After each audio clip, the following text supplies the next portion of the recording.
Baiklah, Assalamualaikum warahmatullahi wabarakatuh. Di sini kami dari kelompok Jawa ingin mempresentasikan mengenai geologi struktur Indonesia pada Pulau Jawa, yang dimana beranggotakan saya sendiri, Saskia Nura Rizky, dengan NIM F1D2200008, kemudian ada Muhammad Noval Asidiki dengan NIM F1D2200020, kemudian ada Gian Gustiana dengan NIM F1D2200013, kemudian ada Rido Syafalepi dengan NIM F1D2200028 dan Yohana Anastasia dengan NIM F1D2200029. Baiklah, di sini pertama-tama akan dipresentasikan yaitu mengenai tatanan geologi yang mungkin akan dijelaskan oleh Gian Gustiana. Kepada Gian, dipersilakan.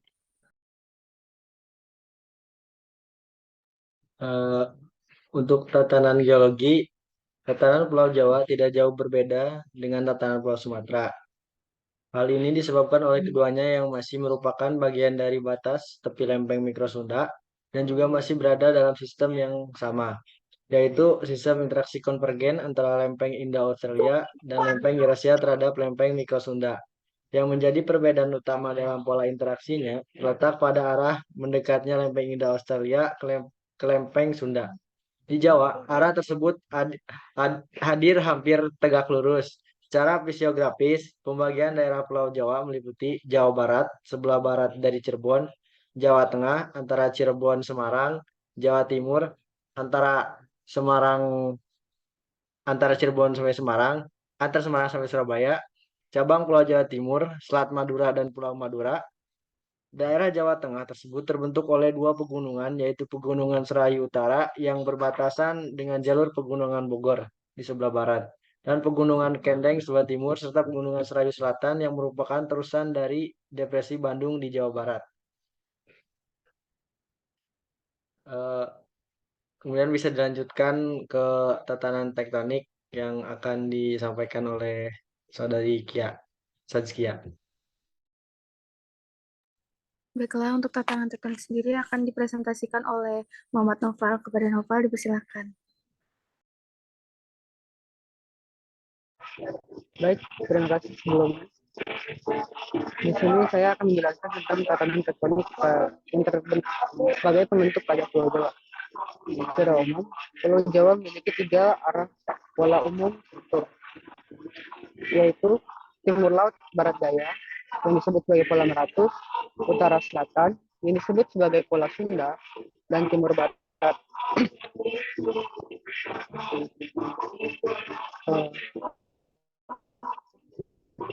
Fase tektonik awal terjadi pada Mesozoikum ketika pergerakan lempeng Indo-Australia ke arah timur laut menghasilkan subduksi di bawah Sundan Tropek sepanjang struktur kerang sambung Meratus. Kemudian diikuti oleh fase regangan yang terjadi selama Paleogen dengan pembentukan serangkaian Horst dan Graben. Rekonstruksi tektonik Pulau Jawa dari akhir Kapur hingga Paleogen. Evolusi tektonik tersier Pulau Jawa memasuki periode Eosen terjadi antara 54 juta tahun lalu hingga 45 juta tahun lalu, di mana wilayah Lautan Hindia terjadi reorganisasi lempeng ditandai dengan berkurangnya secara mencolok kecepatan pergerakan ke utara India.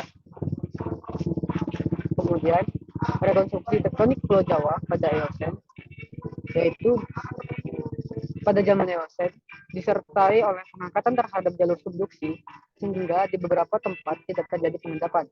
Pada saat itu terjadi pemisahan yang penting antara bagian utara Jawa dengan cekungannya, yang dalam bagian selatan yang dicirikan oleh lingkungan pengendapan darat, paparan, dan dangkal. Proses pengangkatan tersebut berlangsung hingga menjelang Oligocene akhir. Proses yang dampaknya cukup luas ditandai oleh terbatasnya sebaran endapan marin Eosen Oligocene di Jawa dan di wilayah hamparan Sumba. Kemudian Oligocene akhir hingga Miocene awal terjadi gerak rotasi pertama sebesar 20 derajat atau biasa disebut gerak oblit ke arah yang berlawanan dengan jarum jam dari lempeng Sunda. Wilayah-wilayah yang terletak di bagian tenggara lempeng atau sekitar Pulau Jawa dan Laut Jawa bagian timur akan mengalami pergeseran-pergeseran lateral yang cukup besar sebagai akibat gerak rotasi struktur.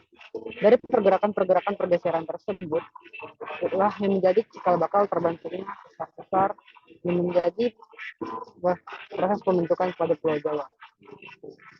Adapun perubahan jalur penunjam yang berumur kapur yang sebelumnya berarah timur laut barat daya mengalami perubahan menjadi timur barat sejak kala Oligocene hingga sekarang. Hal ini telah menghasilkan tatanan geologi tersier di Pulau Jawa yang sangat rumit. Kemudian akan dilanjutkan oleh saudari Sofia. Baiklah, selanjutnya ada pola tektonik. Dari pola tektonik sendiri terdapat pertama ada pola meratus, di mana pada bagian barat terekspresikan oleh sesar Cimandri, kemudian pada bagian tengah terekspresikan oleh pola penyebaran sikapan batuan pratersier di daerah Karangsambung, kemudian pada bagian timur ditunjukkan oleh sesar pembatas cekungan Pati atau Florence Timur Central Deep, kemudian cekungan Tuban dan juga tercermin dari pola konfigurasi tinggian Karimun Jawa, tinggian Bawean, dan tinggian Masa Limbo. Pola meratus tampak lebih dominan terekspresikan di bagian timur. Dari data stratigrafi dan tektonik, diketahui bahwa pola meratus merupakan pola yang paling tua. Sesar-sesar yang termasuk dalam pola ini berumur kapur sampai Paleosen dan tersebar dalam jalur tinggian Karimun Jawa menerus melalui Karangsambung tinggian di daerah Cimandiri, Jawa Barat. Sesar ini teraktifkan kembali oleh aktivitas tektonik yang lebih mudah. Pola Sunda lebih mudah dari pola meratus, dan data seismik menunjukkan pola Sunda telah mengaktifkan kembali sesar-sesar yang berpola meratus pada Eosen akhir hingga Oligosen akhir. Kemudian ada pola Sunda, di mana pola Sunda berarah utara-selatan, di bagian barat tampak lebih dominan, sementara perkembangan ke arah timur tidak terekspresikan. Ekspresi yang mencerminkan pola ini adalah pola sesar-sesar pembatas dengan cekungan Asri, cekungan Sunda, dan cekungan Arjuna. Pola Sunda pada umumnya berupa struktur regangan. Kemudian ada pola Jawa, di mana pola Jawa ini di bagian barat diwakili oleh sesar-sesar naik seperti sesar Bribis dan sesar-sesar dalam cekungan Bogor. Di bagian tengah tampak pola dari sesar-sesar yang terdapat pada zona Serayu Utara dan Serayu Selatan. Di bagian timur ditunjukkan oleh arah sesar Pegunungan Kandeng yang merupakan sesar naik. Selanjutnya akan dilanjutkan oleh Rido Syafalepi.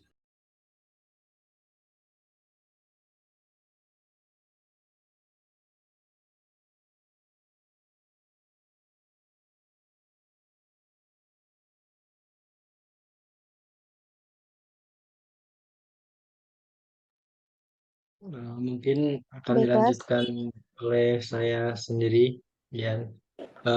Selanjutnya ada vulkanisme. Vulkanisme sendiri ada 4 jalur magmatisme yang ada di Pulau Jawa, antara lain adalah jalur vulkanisme Eosen hingga Miocene tengah, terwujud sebagai zona pegunungan selatan. Kemudian jalur vulkanisme Miocene atas hingga Pliocene terletak di sebelah utara jalur pegunungan selatan, berupa intrusi lava dan batuan beku. Yang ketiga ada jalur vulkanisme kuarter busur samudra yang terdiri dari sederetan gunung api aktif.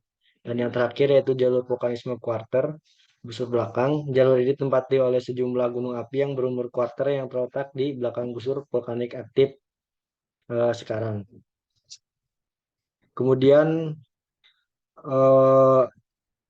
magmatisme yang tersendiri ada 5 fase, yaitu pratersier. Batuan pratersier di Pulau Jawa ini hanya tersingkap di Celetuh, Karangsambung, dan Bayat. Dari ketiga tempat tersebut, batuan yang dapat dijumpai umumnya batuan beku dan batuan metamorf. Sementara itu, batuan yang menunjukkan aktivitas magmatisme terdiri atas batuan asal kerak samudra seperti peridotit, gabbro, diabase, basaltoleit. Batuan-batuan ini sebagian telah menjadi batuan metamorf. Kemudian pada magmatisme Eosen, data-data yang menunjukkan adanya aktif magmatisme pada Eosen ialah adanya formasi Jati Barang di bagian utara Jawa Barat, daik basaltik yang memotong formasi Karangsambung di daerah Kebumen Utara, batuan berumur Eosen di Bayat, dan lava bantal basaltik di Grindulu Pacitan. Formasi Jati Barang merupakan batuan vulkanik yang dapat dijumpai di setiap sumur pemboran. Ketebalan formasi Jatibarang kurang lebih 1.200 meter. Sementara di daerah Jawa Tengah dapat ditemui di Gunung Bujil yang berupa daik basaltit yang memotong formasi karang sambung. Di Bayat dapat ditemui di kompleks perbukitan Jiwo berupa daik basaltik dan stok gabroik yang memotong sekris kristalin dan formasi gamping wungkal. Kemudian ada magmatisme Oligosen sampai Miosen tengah. Pulau Jawa terbentuk oleh rangkaian gunung api yang berumur Oligosen sampai Miosen tengah dan Pliocene quarter. Batuan penyusun terdiri atas batuan vulkanik berupa breksi perklastik, breksi laharik, lava, batu pasir vulkanik, tufa yang terendapkan dalam lingkungan darat dan laut. Pembentukan deretan gunung api sendiri berkaitan erat dengan penunjaman lempeng Samudra Hindia pada akhir Paleogen. Menurut Pan Bamelen sendiri, salah satu produk aktivitas vulkanik saat itu adalah formasi andesitua. Kemudian dilanjut dengan magmatisme pada zaman Miosen atas sampai Pliocene. Posisi jalur magmatisme pada periode ini berada di sebelah utara jalur magmatisme periode Oligocene Miosen tengah. Pada periode ini, aktivitas magmatisme tidak terekspresikan dalam bentuk munculnya gunung api, tetapi berupa intrusi-intrusi seperti daik, sil, dan vulkanik nek. Batuannya berkomposisi andesitik. Kemudian dilanjutkan dengan magmatisme quarter. Pada magmatisme quarter ini, aktivitas quarter ini magmatismenya muncul sebagai kerucut-kerucut gunung api. Ada dua jalur rangkaian gunung api, yaitu jalur utama terletak di tengah Pulau Jawa atau pada jalur utama dan jalur belakang busur. Gunung api pada jalur utama tersusun oleh batuan vulkanik tipe tolitik, kala-kali, dan kala-kali kaya potasium. Sedangkan batuan vulkanik yang terletak di belakang busur utama berkomposisi sebagai sosonitik dan ultrapotasik dengan kandungan lesit. Kemudian yang pada magmatisme terakhir yang di belakang busur, gunung terletak pada Gunung Ungaran yang merupakan magmatisme belakang busur yang ada di kota Ungaran, Jawa Tengah. Secara geologis, Gunung Ungaran terletak di atas batuan yang tergabung dalam formasi batuan tersier dalam cekungan Serayu Utara di bagian barat dan cekungan Kendeng di bagian utara timur.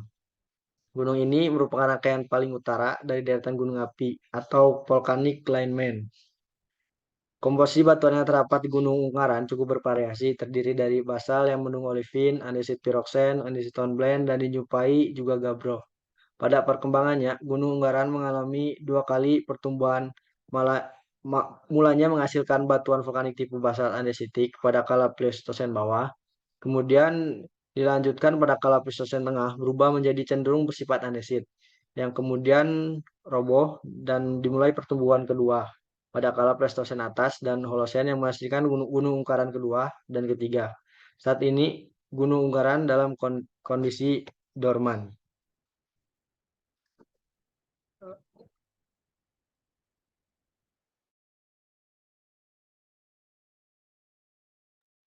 Mungkin cukup sekian presentasi dari kelompok kami. Apakah ada yang ditanyakan oleh teman-teman sekalian?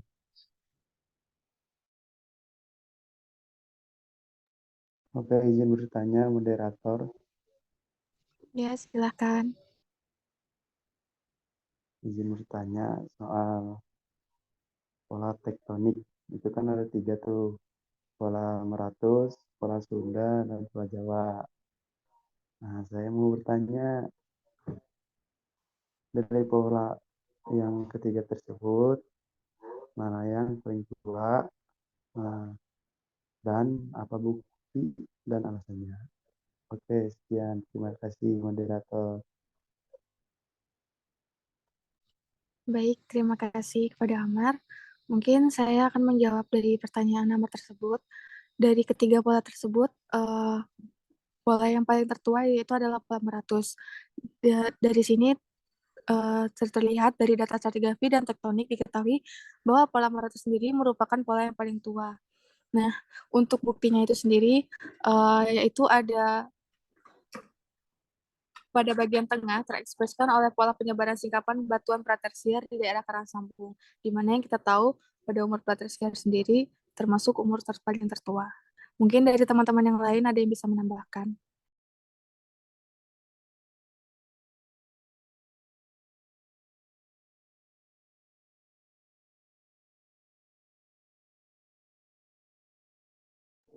izin menambahkan,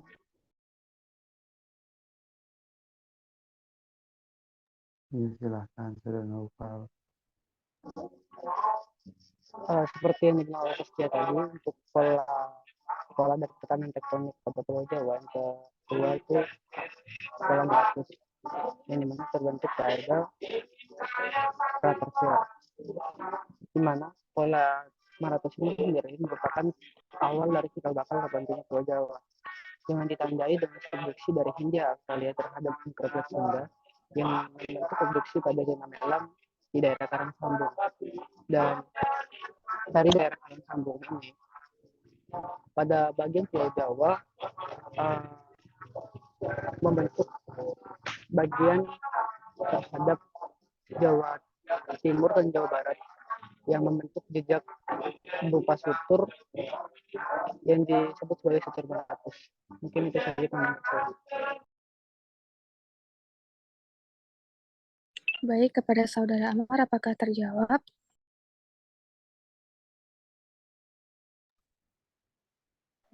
Baik, terima kasih atas jawabannya yang sangat bagus. Baik, terima kasih. Apakah ada pertanyaan lagi? Jika tidak ada, mungkin sekian presentasi dari kelompok kami. Lebih dan kurangnya saya mohon maaf. Saya akhiri. Wassalamualaikum warahmatullahi wabarakatuh. Waalaikumsalam warahmatullahi wabarakatuh.